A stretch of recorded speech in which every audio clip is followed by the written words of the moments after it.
سلامونه دوستانو، روغتیا او سلامتیا مو غواړم. نن مې هم د تیر په څیر د هسکې مینې ولسوالۍ د لوی پاپین په دره کې د یو ډیر تاریخي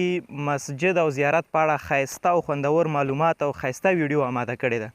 نو که تاسې هم غواړئ چې د دغې مسجد او د دغې زیارت په هغه تاریخي قدامت را سره پوه شئ او دا ښایسته ځایونه وګورئ، نو له موږ سره اوسئ او ویډیو تر پایه را سره تعقیب کړئ. دوستانو، څنګه چې مې وړاندې یادولې وکوله، دغه د لوی پاپین درې هغه تاریخي مسجد دی او دغه زیارت دی. زه کوشش کوم چې دلته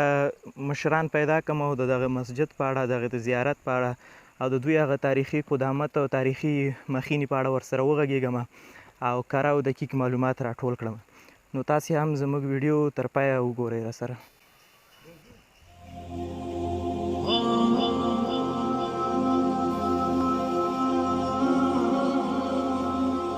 سلامونه دوستانو، لکه څنګه چې مې وړاندې یادوري وکوله، د هسکې مینې د لوی پاپین کارې ته راغلی یم. دلته ډیر تاریخي ځای چې د حاجر محمد میاں صاحب زیارت او همدارنګه د لوی پاپین یو ډیر تاریخي مسجد دی، څنګه چې تاسې په عکسونو کې ګورئ. ومې غوښتل چې د دغې د مسجد په باره کې هغه تاریخي معلومات راټول کړم. خوشبختانه دلته مې مدیر صاحب عبدالقیوم پیدا کړم چې دی هغه څوک دی چې د دغې مسجد په باره کې، د دغې زیارت په باره کې ډیر معلومات لري او لیکنې کړي په دغه باره کې. مدیر صاحب، لومړی ښه راغلاست، ډیره مننه چې وخت یې راکړه. بیا پوښتنه دغسې کومه چې د دغې مسجد هغه تاریخي قدامت تر کوم ځای رسي؟ دې مسجد تاریخي قدامت خو ډیر پخوانی دی، ځکه چې شاته خاص پته نه لګي، خو یو کتاب موږ ته لاسته راغلی و د روحاني تړون په نامه باندې، یو پاکستاني لیکلی و. د هغې د معلومات داسې و چې دا جومات کله چې د سلطان محمود غزنوي په هند ته لاړه، اول ته هند کې هغه د هغه سره جګړه یې وکړه او د هغې نه دا زموږ دغه بابا یار محمد بابا ورسره تللی و. بیا هلته دا د جومات نقشه هلته لیدلې وه، هغې نه ځان سره بیا معماران راواسته او د هغې وخت نه دا جومات ځان سره جوړ کړی دی. نو هغه کتاب د مخې نه موږ دغه معلومات لرو چې دا د سلطان محمود غزنوي په وخت کې دا جوړ شوی دی جومات. دغه کتاب چا لیکلی و مدیر صاحب؟ په کوم کال کې لیکل شوی او بل یعنې که تاریخي پس منظر ته ورشو، یعنې دا جومات د سلطان محمود غزنوي په وخت کې جوړ شوی دی؟ دا کتاب معلومات خو تقریبا 10 کاله مخکې دا کتاب ما سره و او یو پاکستاني راته رالیږلم، یو پاکستاني و راته. نو هغه کتاب 10 کاله مخکې موږ نه بیرته په جګړو کې ورک شوی دی، نه راته هغه اوس کتاب لیکوال نوم معلوم دی او نه هغه راته معلوم دی. خو هغې کتاب د مخې باندې چې دا سلطان محمود غزنوي سره په تللي و جنګ ته هند ته، او هغې نه چې بیرته راتله ځان سره د معماران راوستي وو او دا جومات یې جوړ کړی دی. مدیر صاحب، دلته د جومات په دیوالو باندې ډېرې مختلفې نقاشۍ دي، همدارنګه په لرګی هم ډېر په ظرافت سره جوړ شوی دی. دغه نقاشۍ او دغه لرګی د همغه وخت دی که بیا وروسته جوړ شوی دی؟ دا نقاشیانې او دا نور هر څه چې دي دا ډېر پخواني دي، تر دا ستنو پورې چې دا د همغې وخت نه پاتې شوي، غیر د یو د دې چت نه چې دا چت چې دی بیا ورکې په 1443 باندې زموږ پلرونو بیا یا نیکونو ور باندې دا چت بیا اچولی دی. نور دا رنګ او دا نقاشیانې ټول د همغې وخت نه پاتې دي او چا ورکې ګوتې نه دي والي.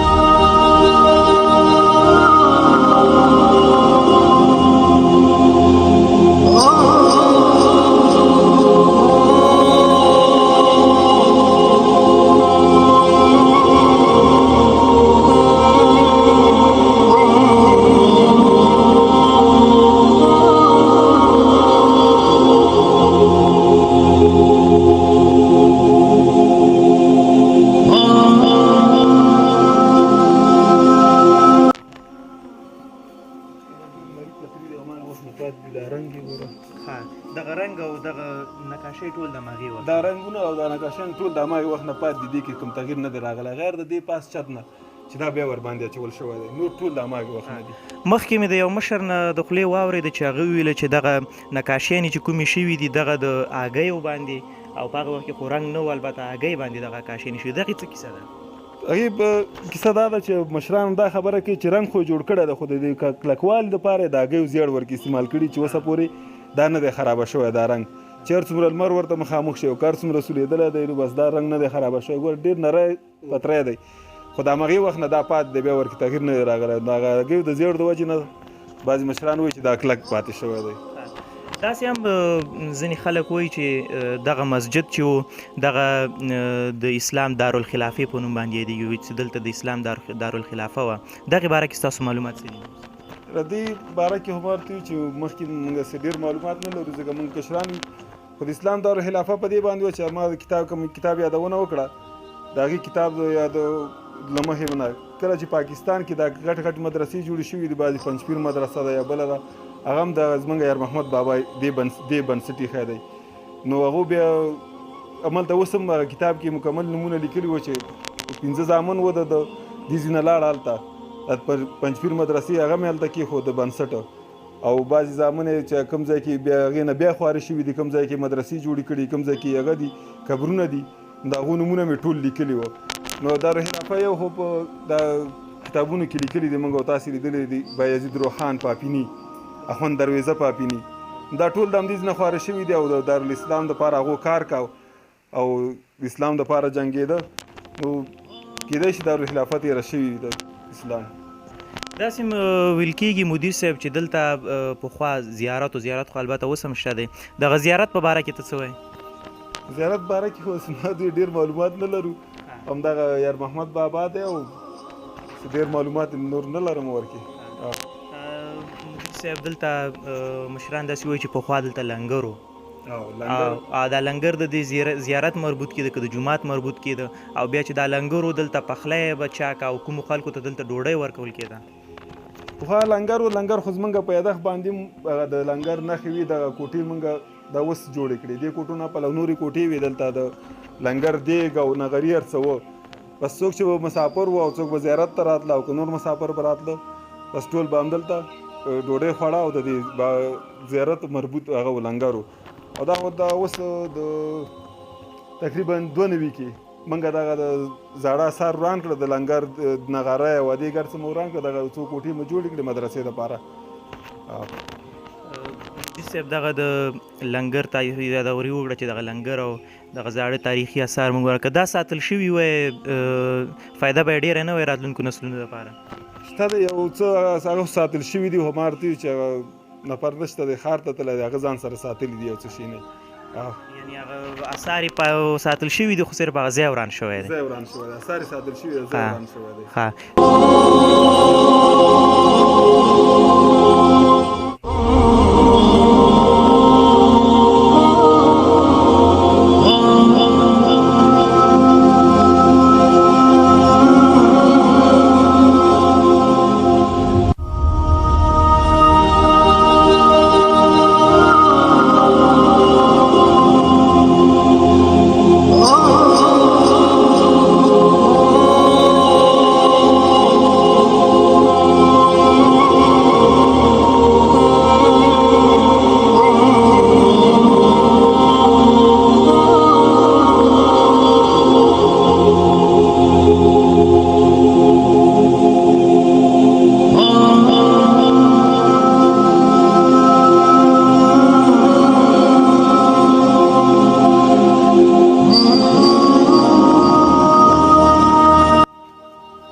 صاحب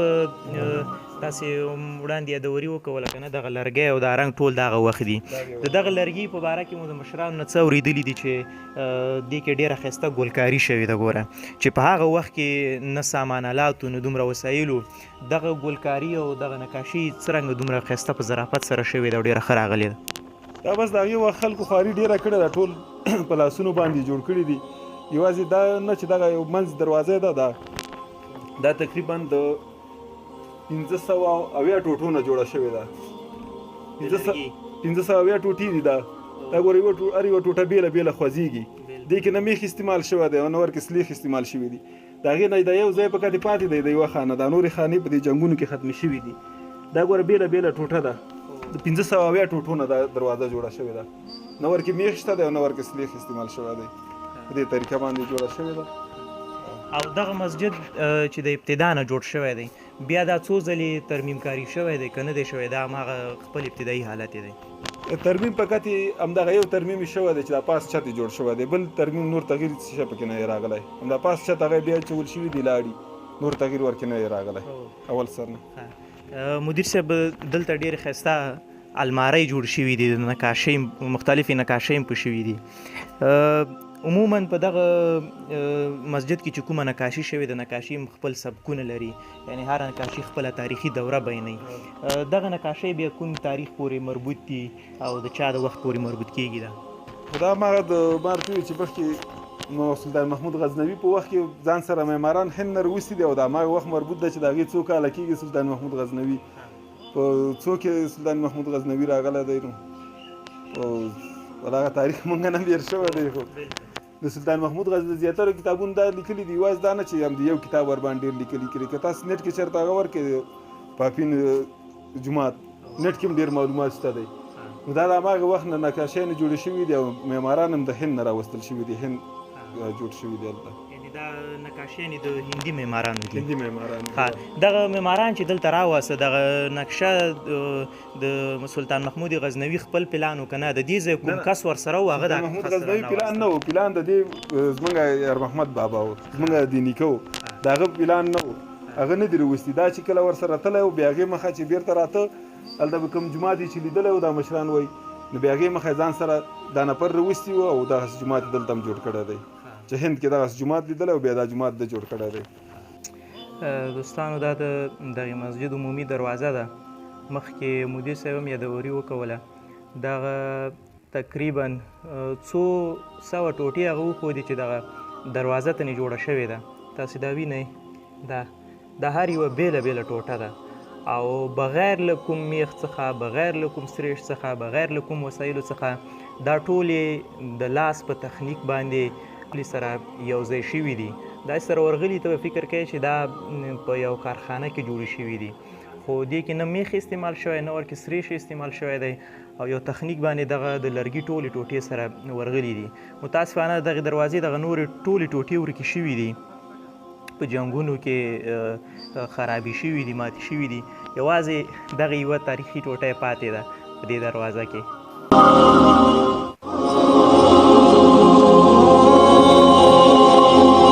دغه نو بیا د اور بلولو لپاره د رڼا د پیدا کولو لپاره مخصوص ځای دی په کوم ځای کې چې پخوا دړګۍ به بلېدي او د هغې څخه به د رڼا دپاره استفاده کېدله یوه دغه ده او دواړه د عمومي دروازې په څنګ دي او بله یې دغه ده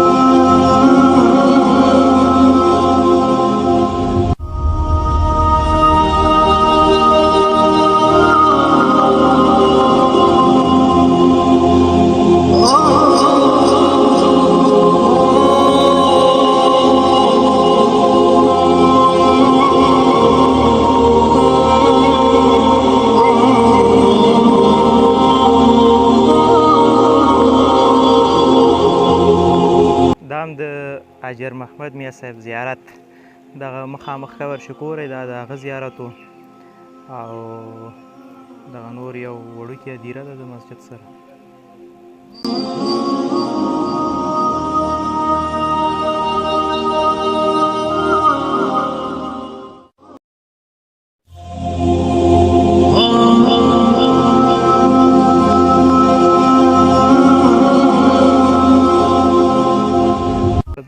دوستانو دا نو هغه ډیزاین دی چې د 1900 کاله مخکې بغیر د کومو وسایلو څخه دا ترسره شوي دي وړاندې مې یادوري وشوه چې هغه وخت کې د رنګ د نښتو دپاره کوم داسې وسایل نه نو د دې دپاره چې رنګ په دې دیوالو کلک ونښلي په رنګ کې د هګیو د زیړو څخه استفاده شوې ده تر څو دې ته یو مخصوص سریش ورکړي او دا رنګ په دې دیوالو باندې کلک ونښلي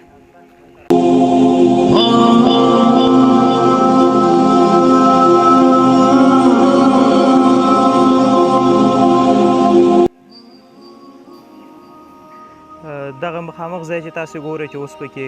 اتاقونه جوړ شوي دي په دغه ځای کې یو عمومي لنګر و او دلته به درې وخته ډوډۍ پخېدله او عموما مسافرو ته چا چې به د شپې ځای نه لرو چا به د ډوډۍ نه لرو یا به څوک د زیارت ته راتله هغوی ته به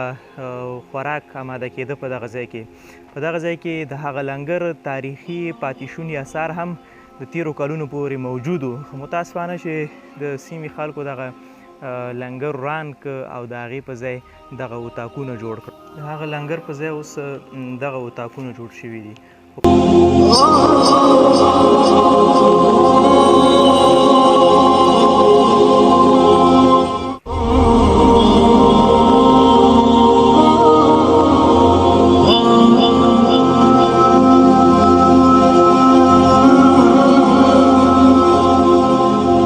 مدیر صاحب ډیره مننه چې خپل معلومات مو راسره شریک کړه په اخره کې که ته دا ووایې چې دغسې تاریخي ځمکو د ساتلو دپاره او د دغسې ځمکو انتقالولو د راتلونکو نسلونو دپاره تر څو هغوی هم په دې تاریخ باندې خبر شي د سیمې خلکو ته د ځای خلکو ته څه پکار دي چې د ځای څومره حفاظت او ساتنه وکړي خلکو هم غوښتنه ده چې ډېره ساتنه وکړي ځکه چې تاریخي اثار دي زمونږ یو کله نور خلکو نه هم بعضې مالدار خلکو نه هم هغه د خواهش دی چې موږ سره د دې په جوړولو کې بیرته کومک وکړي ولس غریب دی جنګونو ځپلی دی دا وس نه لري چې بیرته همدغه یو چت خرابه شوی دی دا یو لږ ځای خرابه شوی دا بیرته جوړ کړي نو خلکو نه هم هغه د غوښتنه ده چې موږ سره په دې کومک وکړي چې موږ دا جوړ کړو او همدغسې اخره پورې دا تاریخي اثار پاتې شي مدیر صاحب دغه ډیر تاریخي ځای پاتې شوی دی ستاسې په خبرو سره نورو مشرانو په حوالې سره تر اوسه پورې حکومت هم د دې په اړه کوم څه کړي دي تر څو د دې په ترمیم کې بیا برخه واخلي یا د دې په ساتنه کې او یا تاسو هم داسې هڅه کړې ده چې د حکومت پام دې ته راواړوئ یا د نورو شتمنو هیوادوالو پام دې ته راواړوئ تر څو دا بیا ترمیم شي او د دې هغه تاریخي قدامت ختم نشي حکومت خو دې باره کې هغه نه دی کړی کوشش نه دی کړی او نور همدغسې ستاسو غوندې ملګري راغلي خواخوږي همدغسې ویډیوګانې کړي دي چې موږ د خلکو سره شریکو چې کوم کومک وکړي راسره حکومت دې باره کې هېڅ کومک نه دی کړی ډیره مننه مدیر صاحب ستاسې قیمتي وخت مو ضایع کړ مننه چې د دغې مسجد په باره کې مو خپلې معلومات راسره شریک کړه ژوندی اوسئ قدرمنو لکه څنګه چې تاسې دا نقاشۍ ګورئ دغه لرګي ګورئ دغه ډیر تاریخي ځای پاتې شوی دی خو متاسفانه په افغانستان کې او بیا په هسکه مینه کې داسې انقلابونه تیر شو چې تاسې ګورئ دا د دې مسجد برنډه ده هغه تاریخي برنډه ده چې متاسفانه دا اوس ورانه شوې ده او ډیر په بد حال دی نو غوښتنه هم دا ده سپارښتنه دا ده چې هغه څوک چې وسې کیږي توانې کیږي دغسې تاریخي ځمکو په بیا ترمیم او مرمت کې خپله پوره ونډه واخلي که حکومتي چارواکي دا ویډیو ګوري د هغوی څخه هم غوښتنه دا ده چې د دغې تاریخي ځمکو په باره کې رسالې ولیکي کتابونه ولیکي معلومات راټول کړي تر څو راتلونکو نسلونو ته انتقال شي نو دا و زموږ د نن ورځې ویډیو چې د هسکې مینې ولسوالۍ د لوی پاپین کاریې په تاریخي مسجد او همدارنګه په زیارت باندې مو درته جوړه کړه تر بیا بل ویډیو زموږ یوټیوب چینل سیکارام ټي وي او زموږ فیسبوک پاڼه سیکارام پیج وڅارئ ډېره مننه